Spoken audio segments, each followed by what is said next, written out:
A recent news story reported that cloud provider PCM suffered a breach in their security.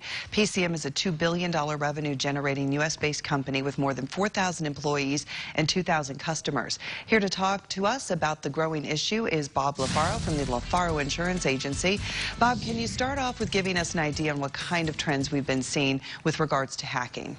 Sure. So the total data breaches haven't necessarily increased incrementally over the years. Just to give you an example, we had 157 breaches in 2005, 656 2008, but then it decreased to 498 2009.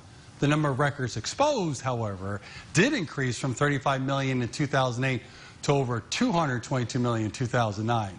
Unfortunately, the number of data breaches in the U.S. has been rising steadily over the last several years, with over 1,500 breaches reported in 2017. So how can businesses identify that they have an exposure, and do you have any recommendations on what they should do? Sure. So businesses that collect and store sensitive information, such as payment card information, personal health information, personal identifier information, such as social security numbers and data, as well as trade secrets and intellectual property, has an exposure. From an insurance perspective, there are many solutions available, typically referred to as either cyber liability, data breach, or data compromise. Although no two products are the same, coverage can be similar. Coverages such as taking reimbursement for costs for notifying all affected parties, costs to investigate details of the breach, PR and damage control, as well as fielding inquiries, and then providing even resources for helping impacted individuals, such as credit monitoring. Any suggestions on self-prevention steps a business can take? Yes, make sure you have a comprehensive, up-to-date security policy. This policy will state in writing the procedures and safeguards the company has in place protecting it from threats. Anyone housing electronic confidential data would also include cybersecurity. Do keep in mind, a data breach does not need to be electronic.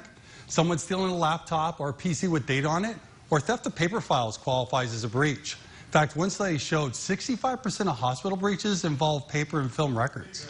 To wrap up, would you have any final recommendations? Yeah, so for individuals who haven't already done so, contact your agent and make an inquiry about picking up ID coverage on your homeowners or renters insurance. It's offered at a very low cost, and some of the better plans will not only provide coverage for expenses, but also provide resources that will assist the client through the identity restoration process. For businesses who collect the type of confidential data, you'll definitely want to contact your agent and make an inquiry on coverage solutions that may be available.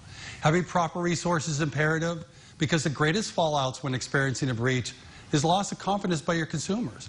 The quicker you can respond, the more effective the resolution. Bob Lafaro from the Lafaro Insurance Agency, thank you so much for giving us a better understanding of cyber liability. Thank you for having us, Jill.